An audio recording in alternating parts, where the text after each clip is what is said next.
Buen día, vamos a estar revisando el tema de mecanismo de acción y empleo de algunos desinfectantes. Agradezco mucho a la doctora Elisa Cabrera Díaz de la Universidad de Guadalajara por haberme invitado para compartir este tema. Vamos a iniciar, como tiene que ser, con la revisión de algunos conceptos muy fundamentales, pero que sí le dan todo el sentido a cómo se aplican los desinfectantes, cuándo sí, cuándo no, cuándo utilizar unos y cuándo otros. Entonces vamos a empezar con el concepto de limpieza. Algo que se considera limpio es que se le ha retirado la suciedad. Si nosotros cuando limpiamos una mesa vamos a hacer ciertas actividades que van a remover la suciedad, nada más que el concepto de limpieza es completamente visual. Yo sí puedo observar que algo esté limpio, yo sí puedo saber si algo se ve limpio. Sin embargo, la limpieza podría tener diferentes grados. En esa situación de que es visual, hay personas que una superficie la pueden considerar limpia y otras personas que no. Existen para lograr la limpieza, para poder medir la limpieza, algunos equipos que suelen medir cantidades de ATP, como es el caso de los llamados luminómetros. Estos nos ayudan a medir la cantidad de materia orgánica que ha quedado sobre una superficie y con eso darnos un parámetro de si algo está limpio o no. Mientras no tengamos medidas cuantitativas, seguirá siendo subjetivo. La definición de limpieza entonces es acción que tiene por objeto quitar la suciedad y se logra a través del empleo de agua y detergentes. La desinfección, por otro lado, tiene un objetivo diferente. No trata de remover la suciedad, este ataca directamente a los microorganismos. Es la reducción del número de microorganismos presentes y puede involucrar agentes químicos o algunos métodos físicos, y esto hasta niveles que no comprometan la inocuidad de nuestros productos. Entonces, yo aplico un desinfectante, que sería la sustancia que voy a utilizar aquí, para reducir la carga microbiana. Los desinfectantes no son activos contra todos los microorganismos, o sea, no pueden eliminarlos a todos, por lo tanto no trato de dejar una superficie libre de microorganismos, pero sí reducir su concentración. Los desinfectantes nada más van a tener efecto sobre las formas vegetativas de las células. Podemos distinguir a las células en dos etapas, las que se llaman formas vegetativas, que son las células que están multiplicando, comiendo, que son metabólicamente activas, y algunas, no todas, pueden formar una segunda etapa que se les llama esporas. Las endoesporas bacterianas son unas estructuras de resistencia que las bacterias generan para sobrevivir, no ellas directamente, pero sí poder preservar su material genético a condiciones adversas y que con ese material genético eventualmente se pueda volver a formar al microorganismo. Estas estructuras, las esporas bacterianas, no son un mecanismo de reproducción en bacterias, porque las bacterias no están generando esporas todo el tiempo y las están liberando al ambiente para multiplicarse. Los hongos lo hacen, pero las bacterias no.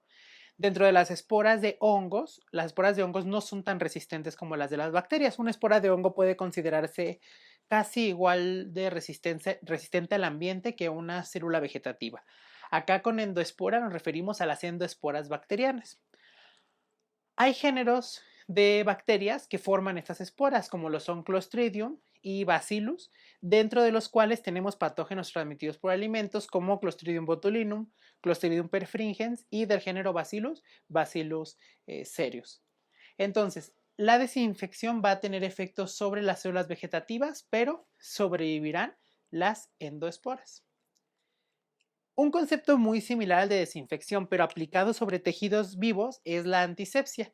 Es la destrucción de las formas vegetativas de patógenos, pero sobre tejidos vivos. Podemos utilizar sustancias similares en la desinfección y en la antisepsia, nada más depende pues el tejido donde se aplique. El ejemplo es el etanol. Si yo aplico etanol sobre una mesa, entonces estoy desinfectando la mesa. Si yo aplico etanol como en el gel antibacterial en las manos, entonces estoy aplicando un antiséptico, no un desinfectante. Y bueno, una cuestión importante también aquí es que tanto la antisepsia como la desinfección siempre tendrán que aplicarse después de un procedimiento de limpieza. Primero debemos limpiar y después desinfectar, y son dos principios que no pueden conjuntarse porque tienen objetivos diferentes. Primero retiro la suciedad y sobre los microorganismos que hayan quedado ahí aplico mis desinfectantes. Otro concepto importante es el de la esterilización. La esterilización es la destrucción en un alimento o incluso en un utensilio de todas las formas de vida. Esto sí incluye las endoesporas bacterianas. Entonces yo aplico un tratamiento que destruye todas las formas de vida, ahí estaríamos hablando de una esterilización, pero se logra a través de tratamientos relativamente severos y no suele hacerse con desinfectantes, nada más una aplicación sencilla. Y tenemos después la esterilización comercial. Este principio es un alimento que está comercialmente estéril, es aquel al que se le aplicó un tratamiento para destruir las esporas de los patógenos. Es decir, yo logro demostrar que no tiene esporas de patógenos, las que dijimos antes, Clostridium botulinum, Clostridium perfringens o Bacillus cereus, y el alimento diríamos que está comercialmente estéril. ¿Puede tener otros organismos? Sí, pero no son patógenos. Quizá podrían causar deterioro a largo plazo, pero patógenos no son, así que el alimento estaría comercialmente estéril. Y otros conceptos importantes son el de saneamiento, sanitización e inocuo. Y los vemos aquí porque suelen causar confusión y suelen utilizarse de una manera no correcta. El término de saneamiento se refiere a actividades que se hacen para proveer de un mejor estatus a la salud pública. Es decir, si tú aplicas saneamiento como los programas de saneamiento que hace la Organización Mundial de la Salud, es porque va a colocar baños en ciertas comunidades, agua corriente, va a tener programas de recolección de basura. Esas actividades son saneamiento. Entonces, cuando nosotros decimos que voy a sanear una mesa o estoy saneando mi área, la definición no es correctamente la que aplica, y más cuando estoy aplicando un desinfectante. Por otro lado, tenemos el concepto de sanitización. En español, en inglés el término viene de los sanitizers, los desinfectantes, y se utiliza mucho. En español se llaman desinfectantes, no sanitizantes en realidad. Entonces, el término más apropiado es desinfección antes que sanitización. De hecho, en el español sanitización no es una palabra como del todo definida, aunque sí se utiliza, pero quizá un mejor término sería desinfección. Por otro lado, tenemos el concepto de inocuo.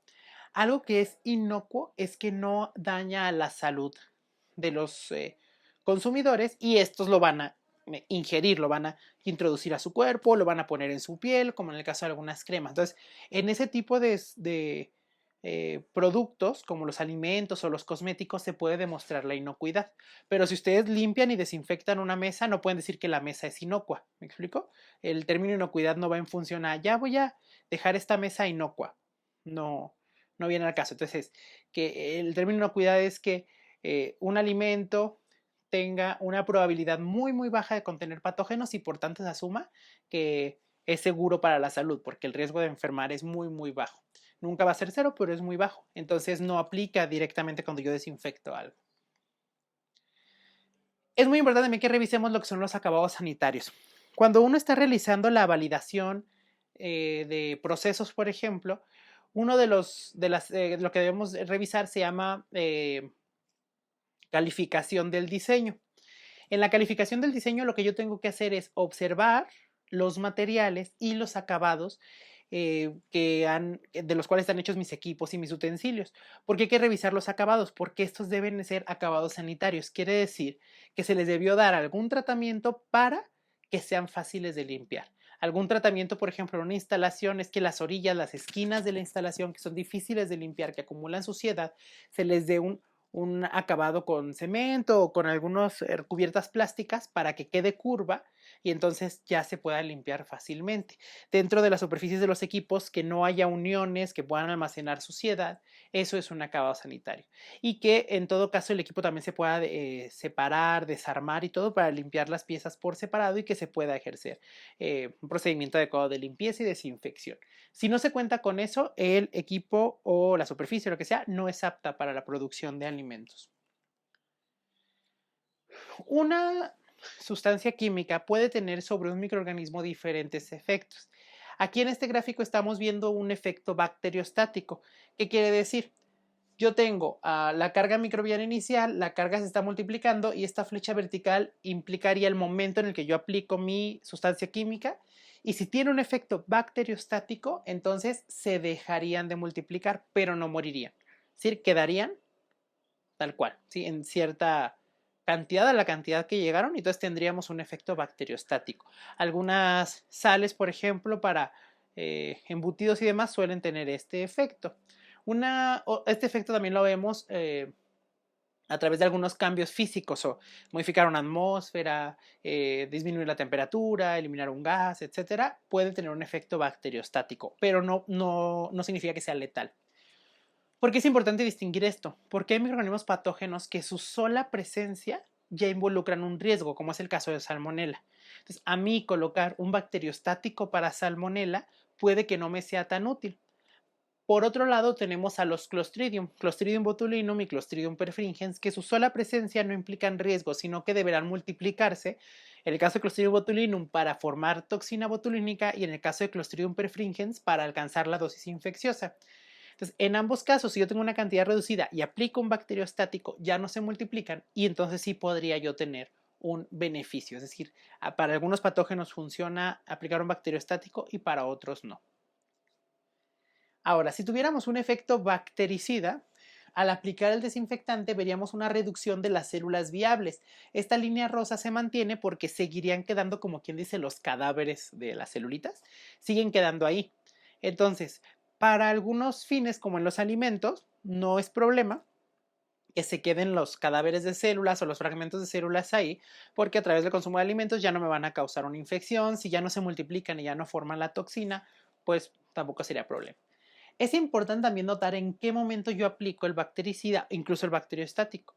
Porque si yo ya dejé pasar mucho tiempo y la bacteria que formaba toxina ya la formó, el bacteriostático o el bactericida probablemente no tengan efecto sobre la toxina. Y a mí lo que me hace daño es la toxina. Así que yo puedo matar a las células, que se reduzca su cantidad, pero que la toxina se mantenga. Igual me lo como e igual me hace daño. Algo curioso es que si luego yo quiero demostrar que ese alimento fue el que me enfermó y yo tuviera, por ejemplo, remanentes del alimento, le digo, yo creo que este alimento fue el que me enfermó y yo le hago un estudio microbiológico, como apliqué una sustancia antimicrobiana, puedo tener un resultado negativo para el patógeno, pero puede que sí esté la toxina. ¿Sí me explico? Entonces no es nada más pensar en aplicarlo, en qué momento se aplica, para qué microorganismo en particular, cuál es el mecanismo de acción de ese microorganismo en cuanto a su patogenicidad, cómo es que me enferma. Tenemos unas sustancias que se consideran además bacteriolíticas. Un bacteriolítico es aquel que me destruye a los microorganismos, que los mata y esos cadáveres también los va a destruir. Esto en alimentos no es tan importante, no se suele aplicar tanto, pero sí se suele aplicar mucho, por ejemplo, en la industria farmacéutica. Para todo lo que es intravenoso, yo puedo aplicar una medida de control que destruya a los microorganismos, pero si los componentes celulares se quedan, yo igual voy a tener una respuesta inmunitaria y a esa respuesta inmunitaria pues me va a desencadenar fiebre, malestar y algunos pacientes reacciones alérgicas que pudieran ser graves. Estas sustancias también deberán removerse para ese tipo de productos, estos fragmentos celulares, que se les considera pirógenos, pero para el caso de los alimentos no se suele aplicar la remoción de pirógenos, no es necesaria. Digo no se suele porque de pronto sí pienso que si alguien diseñara un alimento muy específico para un grupo de población muy en particular, a lo mejor severamente inmunocomprometida y eso, no lo sé, ¿verdad? No creo, pero a lo mejor, ¿verdad? Bajo cierta condición aplicaría, pero para la población en general no se utiliza. Y cuando nosotros decimos que vamos a matar microorganismos, pues ahora sí que nos metemos un poco en camisa de once varas, porque ¿qué es la muerte de los microorganismos? En organismos superiores es más fácil de distinguir, porque nosotros dejamos de tener signos vitales que se pueden medir fácilmente. Pero en el caso de los microorganismos, pues no es como que tengan pulso, no es como que se estén moviendo mucho como para que nosotros podamos, por el dejar de moverse o el dejar de respirar, asegurar que están muertos.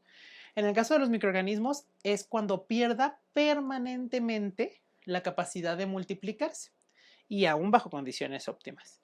Ahora, ¿por qué digo que nos metemos en camisa de once varas cuando tratamos de demostrar la muerte de un microorganismo? Porque tenemos que demostrar que esta condición de dejar de multiplicarse, de ya no multiplicarse más, es permanente. Entonces, nosotros a veces aplicamos un desinfectante y luego llevamos a los medios de cultivo nuestra muestra después del tratamiento y nosotros no vemos crecimiento y consideramos que el microorganismo ya dejó de multiplicarse y lo consideramos muerto. Sin embargo, se ha demostrado que a través de ciertos tratamientos restauradores podríamos, y muy específicos, porque es cierto que las determinaciones pueden tener un preenriquecimiento, un caldo normal con su cantidad de nutrientes, inhibidores, y que eso podría restituir la vitalidad. Sin embargo, hay células que entran en un estado que se llama viable no cultivable, que aún bajo esas condiciones tan sencillas podríamos no obtener el crecimiento. Y luego, para retirarlas de ese estado, habremos de utilizar medios más específicos o con extractos muy en particular, que es extracto de intestino o algún componente muy específico, y luego incubar por periodos largos de tiempo, hasta 15 días. Y lograríamos ver que la célula recupera su capacidad de multiplicarse. Entonces no estaba muerta, estaba en el estado viable no cultivable. Para nosotros estar seguros de que matamos a una célula bacteriana, tendríamos que demostrar que ha perdido permanentemente su capacidad de multiplicación. Lamentablemente, en ocasiones uno considera que un desinfectante, como ya funcionó, ya se probó en ciertos sustratos, tendría que funcionar en todos. Pero siempre, antes de seleccionar cualquier desinfectante, existen varios aspectos que tenemos que considerar. El primero es justamente la matriz. Si yo ya demostré que mi desinfectante funciona en superficies inertes de acero inoxidable, no significa que automáticamente vaya a funcionar en otros tipos de superficies, por ejemplo el plástico. Hay plásticos que pueden activar algunas sustancias químicas. Además de eso, si yo ya lo probé en algún tipo de alimento, no significa, por ejemplo, lo probé en algunas frutas y hortalizas, probé que en el proceso de desinfección de papayas, en el lavado y desinfección, yo sumerjo las papayas en unas tinas y yo demostré que funcionan ahí, puede ser que no funcione en el caso de los mangos. ¿Por qué? Porque exudan diferentes sustancias, tan simple como eso. Son frutos diferentes, la composición superficial es diferente, pero cada uno de ellos cuando los cortas van a exudar unas sustancias que son muy diferentes entre ellas, las cuales pueden inactivar algunos desinfectantes. Entonces, no es lo mismo. Primero, ¿en qué lo voy a utilizar? Y ver si ya se ha evaluado. Y si no, me va a tocar a mí demostrar a través de un estudio de validación que eso funciona. También la presencia de materia orgánica. Si algo me funciona en un inicio, no quiere decir que me va a funcionar durante todo el proceso. ¿Por qué razón?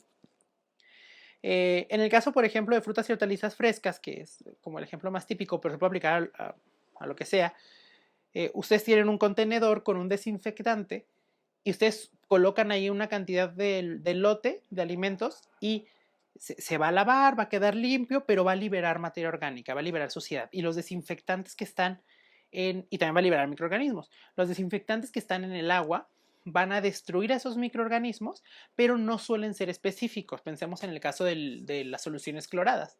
No son específicos para matar solo microorganismos, así que van a reaccionar matando microorganismos y luego matando toda la materia orgánica que hay, y la concentración de mi desinfectante va a bajar. Porque después de atacar tanto microorganismos como materia orgánica, esas moléculas que atacaron el desinfectante que atacaron, perdón, la materia orgánica ya no sirven. Entonces, vaya, ya quedó ahí. Yo meto una segunda carga y esta segunda carga en esa misma agua ya se está exponiendo una concentración de desinfectante menor. ¿Por qué? Porque hay más materia orgánica. Y así conforme se vaya acumulando materia orgánica, la concentración de los desinfectantes va a ir bajando.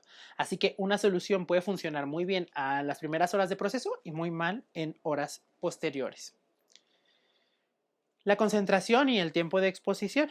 Llegar a cierta concentración en particular será el objetivo, ¿no? Para poder ejercer el tratamiento. Pero puede ser que yo pueda aplicar una concentración en unos productos y en otras no, porque ya puedo tener características sensoriales modificadas o que pierdan color. Entonces, tendré que buscar cuál es la concentración ideal y de la mano de eso, cuánto tiempo tiene que estar en contacto para que yo pueda decir que una superficie, por ejemplo, se ha desinfectado.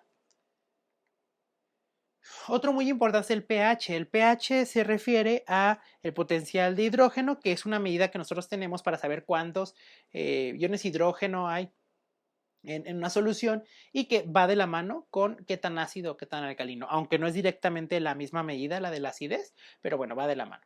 Entonces, hay desinfectantes que funcionan bien en un pH neutro, otros que funcionan bien en pHs más ácidos, otros que funcionan bien en pHs alcalinos. Entonces, yo tengo que saber qué desinfectante uso, en qué pH funciona y si yo se lo puedo proveer en la solución, y este no se va a modificar una vez que entra en contacto con el sustrato, porque yo a lo mejor digo, ok, yo en mi solución, si me dice que el pH tiene que ser ácido, yo en la solución le puedo proveer un pH ácido, pero una vez que yo lo uso ya en la aplicación, a lo mejor el producto tiene sustancias muy alcalinas que lo neutralizan una vez que está en contacto y ya no me está funcionando. Entonces, qué desinfectante, cuál es el pH óptimo en el que trabaja y si se va a proveer ese pH durante el proceso, tendremos que considerar.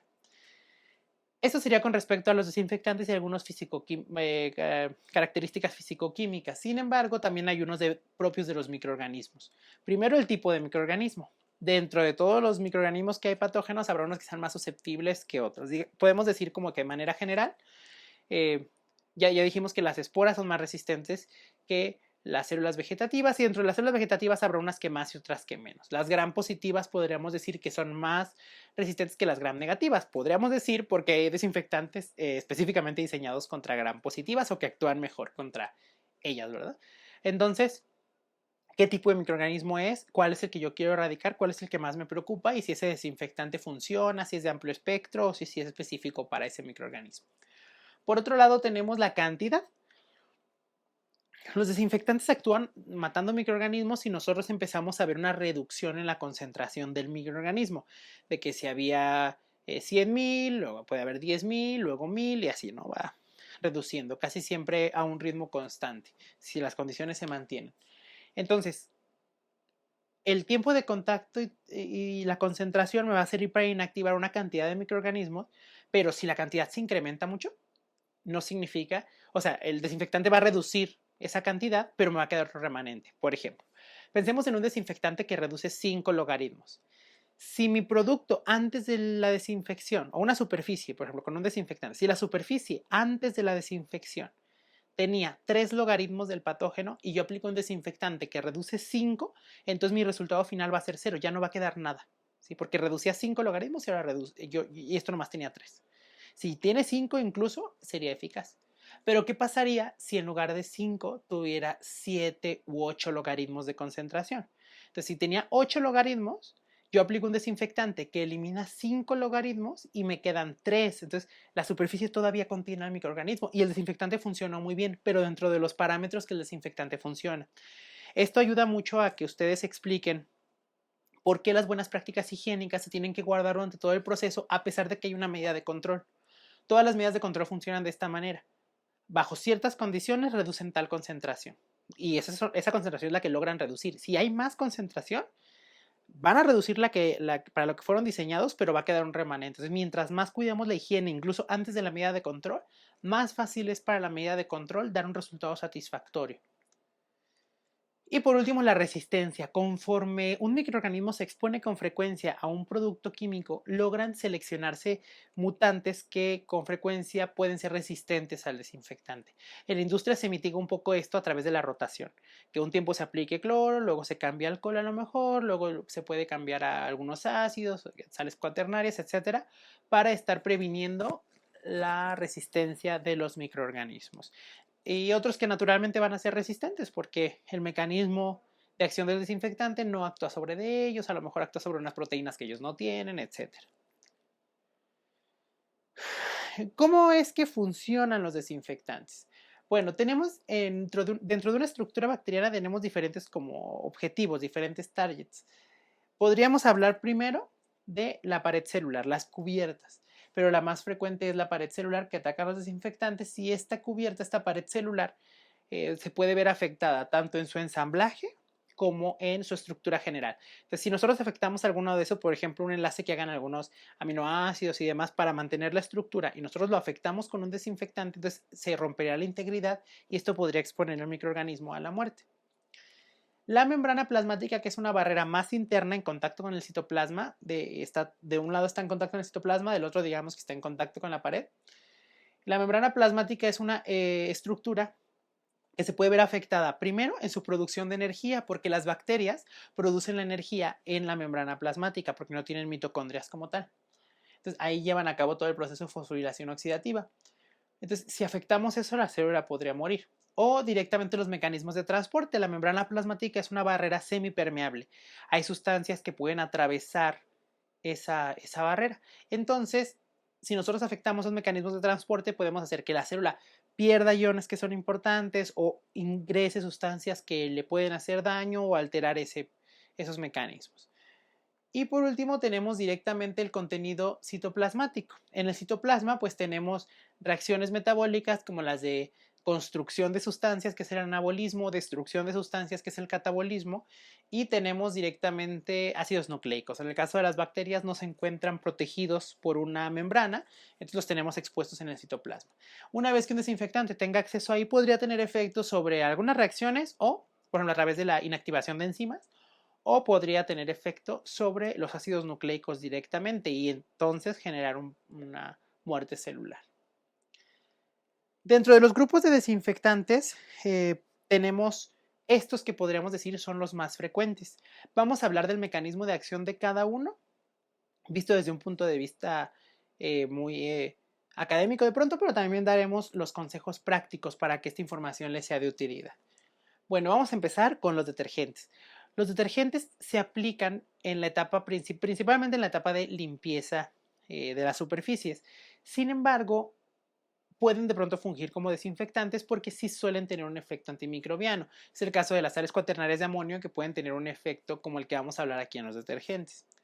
Entonces, el mecanismo de acción es que son moléculas anfipáticas, es decir, que la misma molécula tiene dos caracteres contrarios dentro de la misma molécula. Por ejemplo, puede ser una porción hidrofílica y lo contrario es una porción lipofílica dentro de la misma molécula, como en el caso de los detergentes.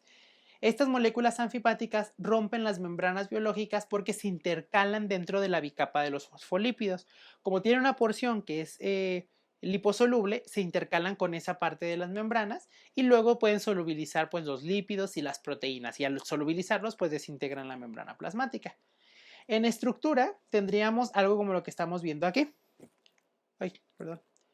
Sería una región que es una región polar, que es la que es soluble en agua, y luego una región que es no polar, que sería esta cadenita de acá, que es la región que es no soluble en agua, pero sí es soluble en grasas. Y la conformación que va a tomar estructuralmente sería como la que estamos viendo aquí, de una micela, en la que las moléculas de agua representadas aquí con estas bolitas azules estarían en el medio circundante y entonces la parte que es hidrosoluble se alinearía con esas moléculas de agua, mientras que la parte que es liposoluble se alinearía, se juntarían entre ellas para estar en contacto entre ellas y generarían un interior que es liposoluble o lipofílico y una cubierta externa que es hidrosoluble o hidrofílica, que al final es la que va a interactuar con una solución acuosa. Eso es lo que nos ayuda a remover suciedad, sobre todo grasas, utilizando un desinfectante, un detergente. Si nosotros tenemos aquí nuestra molécula de grasa, llega nuestra molécula de detergente, pues las partes que son liposolubles van a unirse a esta grasa hasta que la envuelvan y la dejen atrapada en la parte liposoluble y luego estas moléculas, porción de la molécula que es hidrosoluble se la va a solubilizar en el agua y luego cuando removamos el agua pues se va a llevar esa suciedad. En el caso ya actuando directamente sobre microorganismos, pues si nosotros tenemos una membrana plasmática que va a contener esta región de aquí de las bolitas y esta de aquí, que serían las regiones hidrosolubles, y estas partes de aquí, que serían la región liposoluble, porque las membranas tienen fosfolípidos, que también son moléculas anfipáticas. Entonces, cuando un detergente ingrese, se puede intercalar en esa membrana, pero si el detergente tiene una concentración más elevada, no nada más se va a intercalar, sino que va a secuestrar componentes como las proteínas de la membrana y obviamente los componentes, los fosfolípidos van a quedar también atrapados ahí y con eso se va a destruir la integridad de la barrera biológica y tendremos un efecto antimicrobiano. Recuerden, como les mencionaba antes, que la limpieza y la desinfección son procesos separados y primero limpiamos y después desinfectamos. No se puede desinfectar una superficie que está sucia. Estas diapositivas no son mías, son de la Product Safety Alliance, se dan en el curso de capacitación para productores, en el curso del Product Safety Rule, pero me gusta mucho mostrarlas porque enmarca cómo además tiene un carácter legislativo. Entonces, nos marca. El paso 1 sería remover toda la suciedad y desechos obvios, visibles, grandes. No tiene caso que ustedes traten de limpiar una superficie que se le ve claramente que tiene restos de hojas, restos de tierra, de lodo, así grandes, como directamente con agua y jabón. Conviene primero remover la suciedad esa que estamos viendo y luego aplicar el agua y el detergente. Entonces, primero removemos toda la suciedad que sea visible antes de hacer este proceso.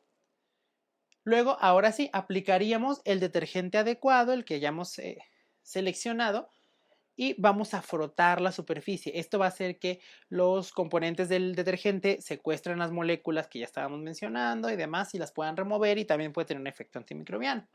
Entonces vamos a tallar, a frotar la superficie para remover toda esa suciedad, y después vamos a enjuagar. Le enjuagamos con agua para que esas partes hidrosolubles de los detergentes puedan llevarse a través del agua esos componentes liposolubles. Y ahora sí, después de que hicimos esto, tendríamos que aplicar el desinfectante, porque de las bacterias que hayan quedado en la superficie, ahora sí estarían expuestas, directamente expuestas, para que el desinfectante tenga efecto sobre ellas y no se inactive con materia orgánica. Si no llevo a cabo estos pasos, yo no puedo garantizar que una superficie sea limpiada adecuadamente. Algo que también se utiliza mucho en la industria es que de pronto se realizan pruebas microbiológicas, se toman muestras para verificar la higiene de las superficies. No me da un resultado inmediato, pero para programas de verificación funciona. Entonces, ¿qué ocurre aquí? En varias ocasiones he visto que recolectan muestras y la superficie está obviamente sucia. O sea, se le nota que tiene mugre, tiene suciedad, tiene lodo, tierra, polvo. Entonces toman la muestra. ¿Para qué? No tiene caso tomar una muestra de una superficie que claramente está sucia, porque, me dicen mis alumnos, pues porque va a dar positivo, aunque dé negativo. La superficie no tiene por qué estar sucia. Si yo llego y veo que obviamente no se han cumplido los programas de limpieza y desinfección, no necesito el estudio microbiológico, estoy viendo que no se están cumpliendo. ¿Sí? El estudio microbiológico déjenlo para lo que no pueden ver a simple vista. Entonces, yo ya estoy viendo que la superficie está limpia. Ahora sí, yo puedo tomar mis muestras para el estudio microbiológico y ver si el programa de limpieza y desinfección está funcionando, pero no lo puedo hacer bien si ya estoy viendo que la superficie está claramente sucia. Ahora, hablando de los desinfectantes más frecuentes, el más usado por mucho es las soluciones cloradas. Entonces, una solución clorada suele prepararse con hipoclorito de sodio comercial, que suele estar en una concentración del 13%, o también puede ser hipoclorito de calcio, por ejemplo. Se puede aplicar también cloro gas, que se burbujea en agua y se forman soluciones acuosas de cloro. El que más se utiliza, les decía, era el hipoclorito de sodio, pero aquí vamos a ver dos ejemplos. En el primero tenemos cuando se utiliza cloro gaseoso. Entonces, tenemos el agua más cloro gas, y lo que va a ocurrir es que estas moléculas de cloro gas, que va a ser diatómico, se van a disociar y una molécula de cloro va a interactuar con un grupo OH que le provee el agua, y la otra molécula se va a liberar una molécula de hidrógeno y va a quedar otra molécula de cloro a modo de radical, y se va a formar el ácido hipocloroso, que es una molécula que nos importa porque es el principal tipo de cloro libre que tiene un efecto desinfectante. Por otro lado, esta sería como la reacción más frecuente, que si yo utilizo agua más hipoclorito de sodio, se va a formar el mismo ácido hipocloroso, nada más que el otro producto va a ser hidróxido de sodio. El hidróxido de sodio es una molécula alcalina. Eso recuérdenlo bien porque va a ser muy importante más adelante. Pero el hidróxido de sodio me alcaliniza las soluciones. Ahora, una solución clorada, cuando nosotros reaccionamos un aminoácido, el que sea, con el ácido hipocloroso, nos va a dar como producto una cloramina más agua. Es decir, el cloro va a lograr colocarse en esta porción del aminoácido y va a colarse aquí y va a formar una cloramina, la cual puede perder su función o perderá probablemente su función biológica. Es decir, si este aminoácido se utilizaba para formar cierta proteína ya, o estaba formando incluso un puente de hidrógeno, este aminoácido ya dentro de una proteína, cuando es clorado y se forma la cloramina, va a perder o la capacidad de formar la proteína o la capacidad de formar el puente de hidrógeno. Y entonces tendríamos una destrucción de algunas proteínas, que es uno de los mecanismos de acción del cloro. Ahora, el hipoclorito de sodio, el ácido hipocloroso va a disociarse en el agua y nos va a formar un ion hidrógeno y nos va a formar el ion hipoclorito. Es decir, que nosotros tenemos tres diferentes especies dentro de una solución clorada. Tenemos ácido hipocloroso, tenemos ion hipoclorito de este lado, y tenemos el ion hidrógeno que reacciona luego con otros iones hidrógeno y puede formar perdón, que el ion hidrógeno queda libre como una molécula positiva. Esta molécula aquí eventualmente puede liberar todavía el cloro, que se quede el oxígeno nada más y el cloro forme cloro gaseoso, que es lo que les trataba en este momento. El cloro gaseoso es otra de las especies que vamos a tener. Tenemos tres especies: ácido hipocloroso, hipoclorito de sodio y cloro gas. La proporción de estas tres especies reactivas en la disociación del hipoclorito de sodio está en función del pH y la reacción puede venir tanto hacia acá como hacia allá. Esta función del pH la podemos ver representada en esta gráfica. Cuando nuestro pH es inferior de 5, tenemos que el compuesto mayoritario sería el clorogas. El clorogas tiene un buen efecto antimicrobiano, pero también es tóxico para los trabajadores. Si yo formo una solución muy ácida, entonces tendría el problema de intoxicación de mis trabajadores, porque se formaría clorogas y tendríamos el problema de que no podrían respirar. Se irritan las mucosas, sangran los ojos, irrita la piel, causa quemaduras y algunas quemaduras graves. Ahora, si el pH está entre 5.5 y 7, encontraríamos la región donde es el ácido hipocloroso, la molécula que es mayoritaria. Y ese es el que nosotros queremos porque tiene un buen efecto antimicrobiano y el efecto tóxico es menor. Por otro lado, si el pH comienza a subir de 7, entonces tendríamos el ion hipoclorito como la molécula principal. El ion hipoclorito no tiene un buen efecto antimicrobiano, entonces nuestra solución no tendría una desinfección adecuada. Cabe aclarar que sí huele a cloro, entonces nosotros no podríamos distinguir por el olor simplemente cuál de las tres especies hay. Para eso hay que medir varios parámetros físico-químicos que vienen a continuación.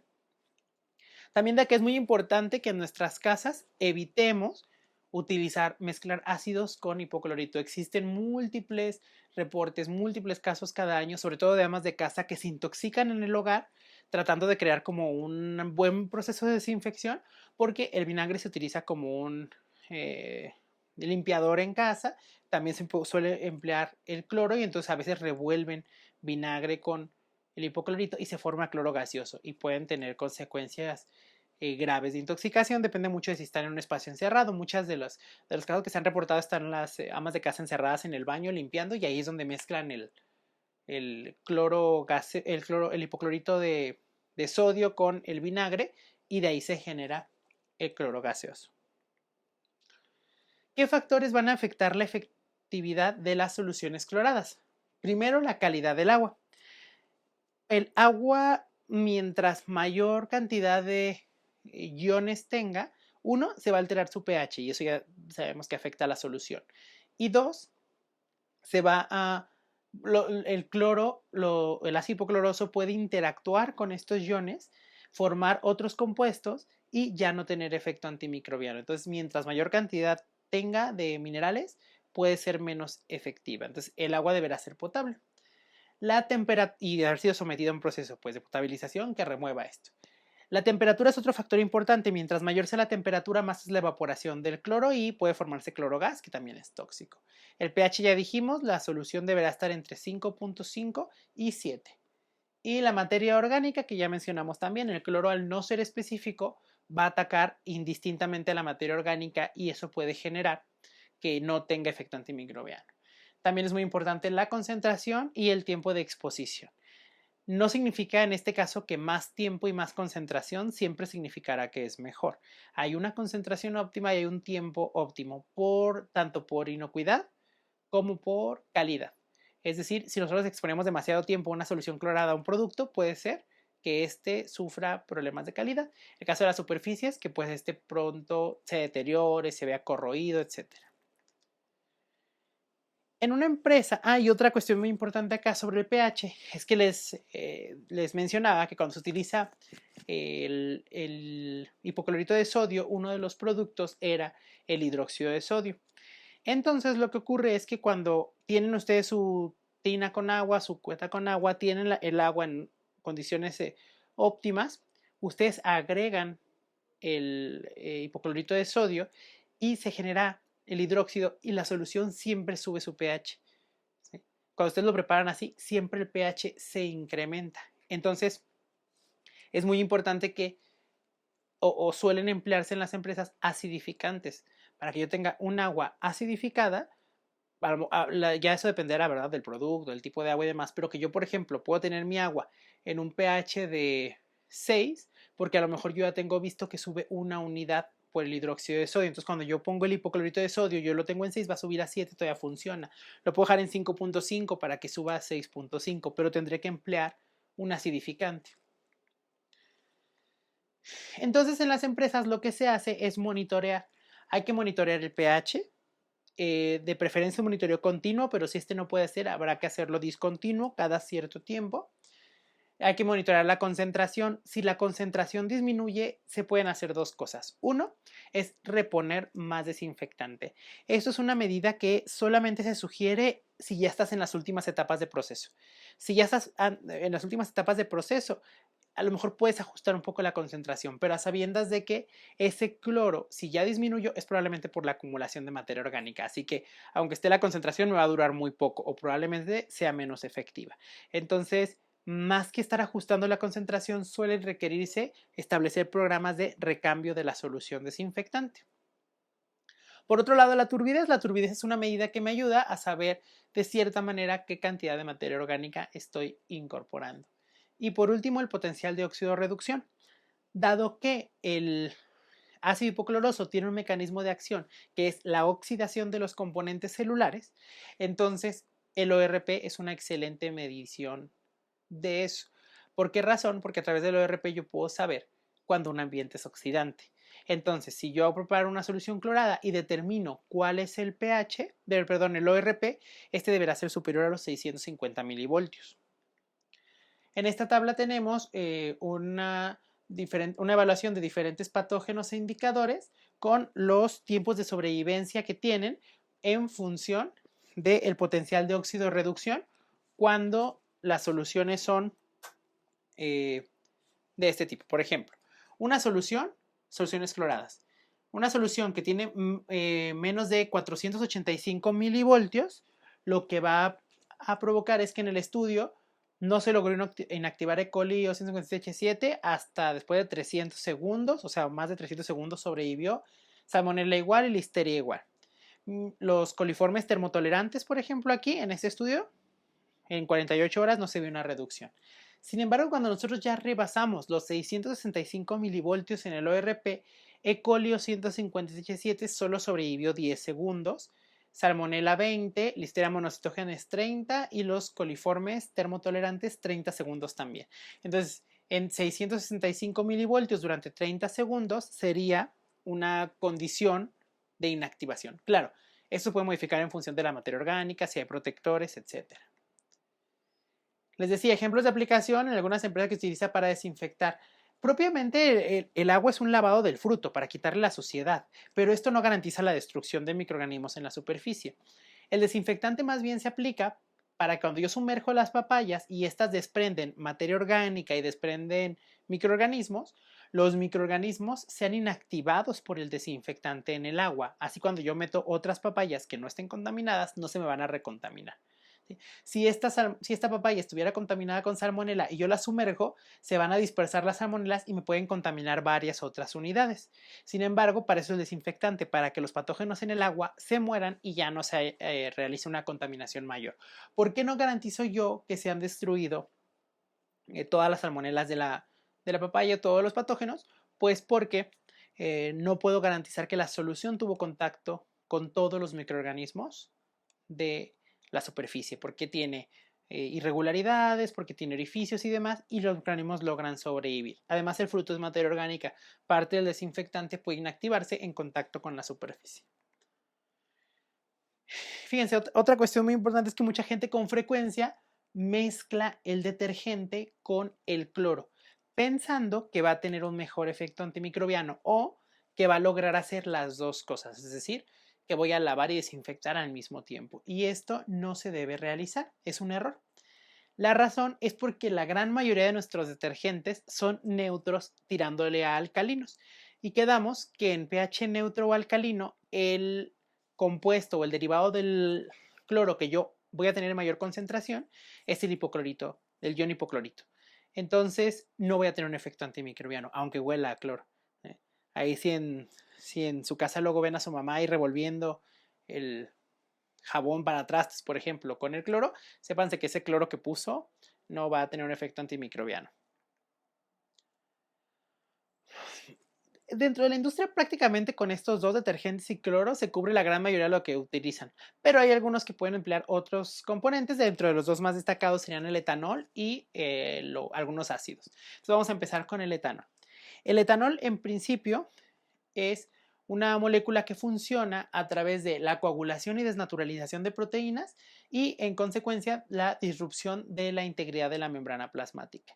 Esto lo hace por su capacidad de disolver los lípidos. Si nosotros tenemos la membrana plasmática, una vez más dijimos que teníamos esta sección que era lipídica, entonces el alcohol podría disolverla y entonces tener un efecto antimicrobiano. Se ha demostrado experimentalmente que el etanol destruye las deshidrogenasas de E. coli, que son unas enzimas necesarias para que pueda ejercer sus actividades metabólicas, y entonces el etanol logra meterse en algunos aminoácidos, romper puentes de hidrógeno en la enzima y eventualmente inactivar su función.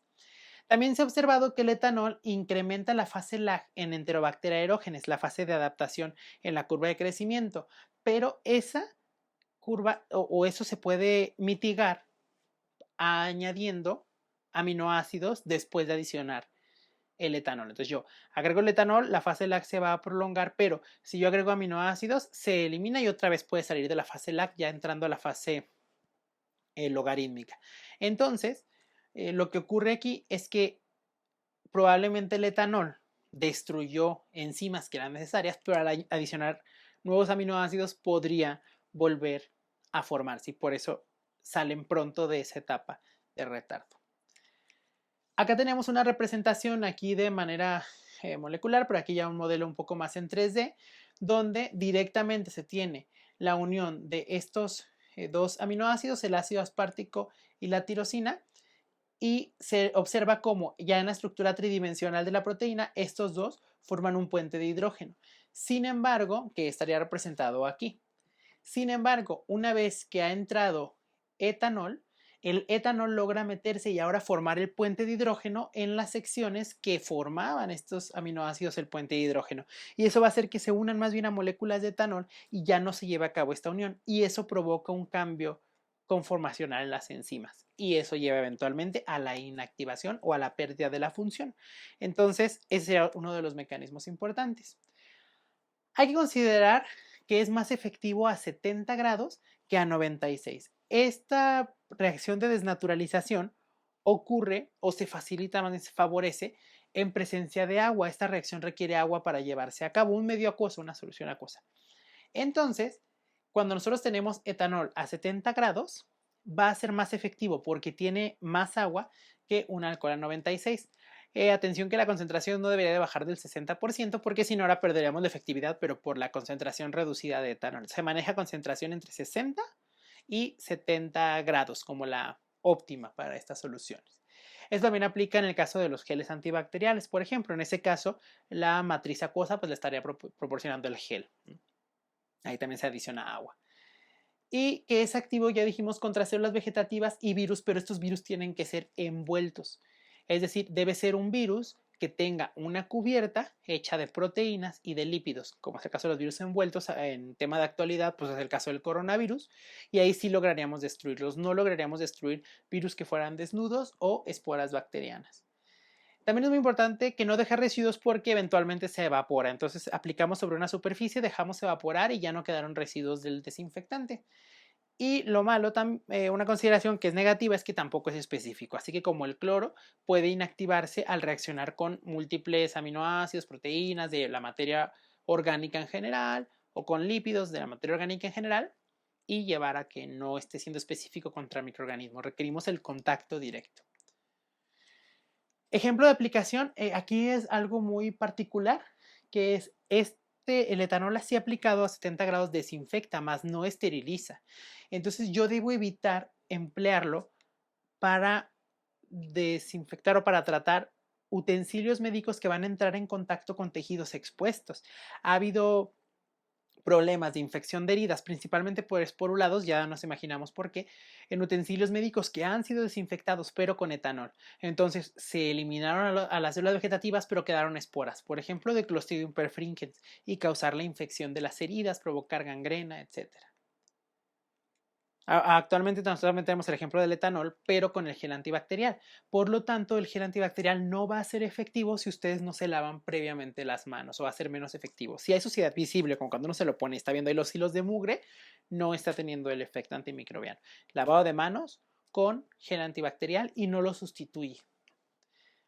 Los ácidos orgánicos, que sería lo último que revisaríamos por la clase de hoy, principalmente los que más se emplean son el ácido acético y el ácido láctico.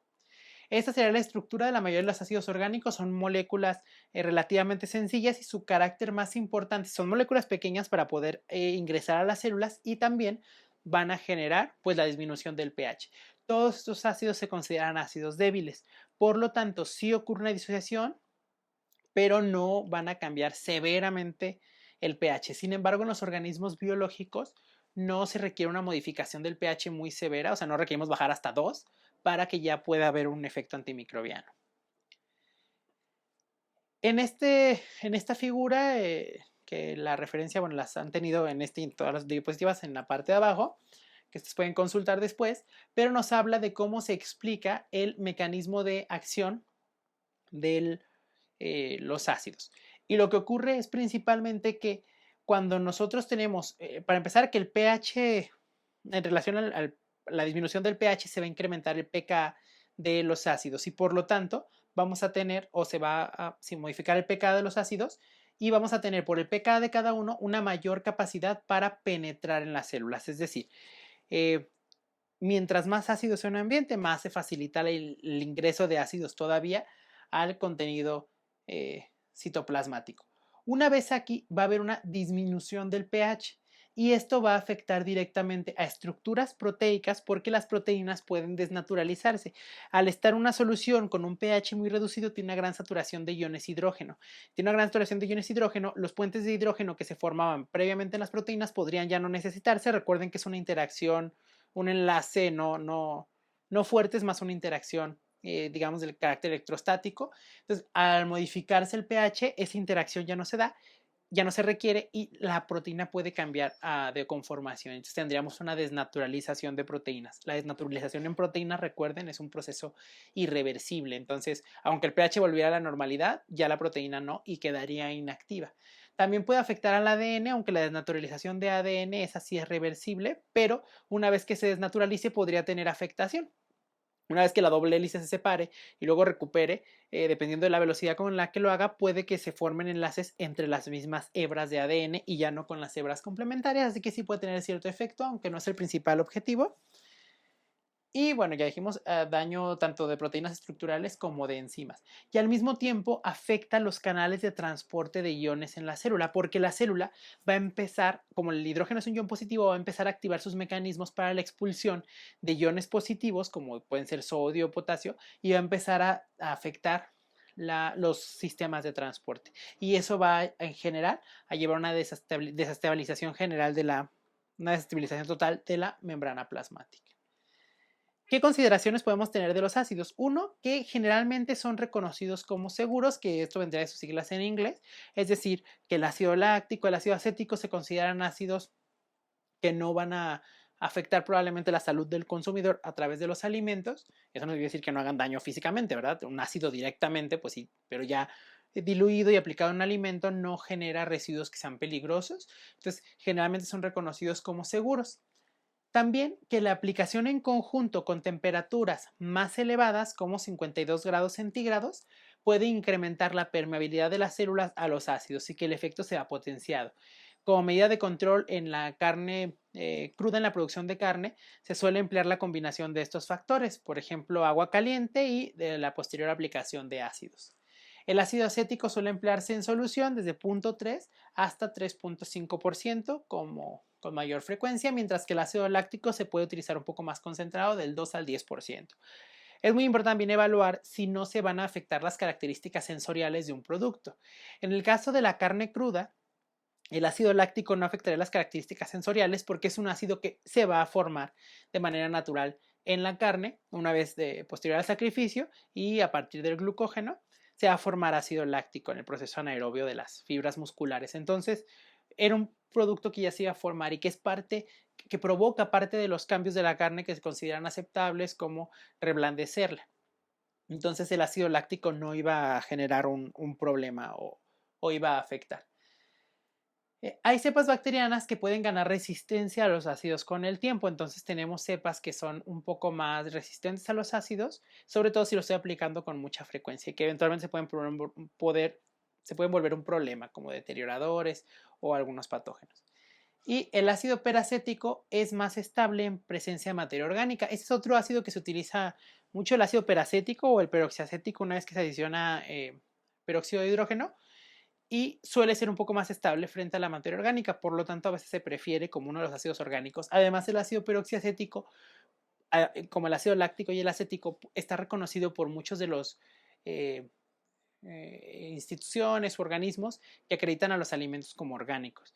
Entonces, un producto que yo lo quiero vender como un producto orgánico para toda esta corriente que existe actualmente de alimentos orgánicos, yo tendré que demostrar que utilizo un desinfectante que no sea sintético. Entonces, en el caso del cloro, no está permitido, pero puedo sustituirlo por un ácido como el ácido peroxiacético, que se considera tiene un origen natural. Ese se da para otro video para discutir todo el asunto de los alimentos orgánicos. Bueno, les agradezco mucho su atención, espero que la información haya sido de utilidad, y para cualquier duda o aclaración que tengan, pues en contacto con la doctora Elisa Cabrera o con un servidor para poder ampliar un poco más los comentarios al respecto. Complementario a esta actividad, tenemos un cuestionario en línea que consiste en llenar es un formulario con cierta información de la que se estuvo manejando aquí, pero utilizar algunas referencias como papers y algunas tablas para poder interpretar qué ocurriría con los microorganismos bajo ciertas condiciones o qué ocurriría con un desinfectante. Entonces, también cualquier duda que tengan durante la resolución de esos ejercicios, pues manténganos informados. A pesar de la distancia, estamos trabajando con ustedes y pues quedamos al pendiente. Muchas gracias.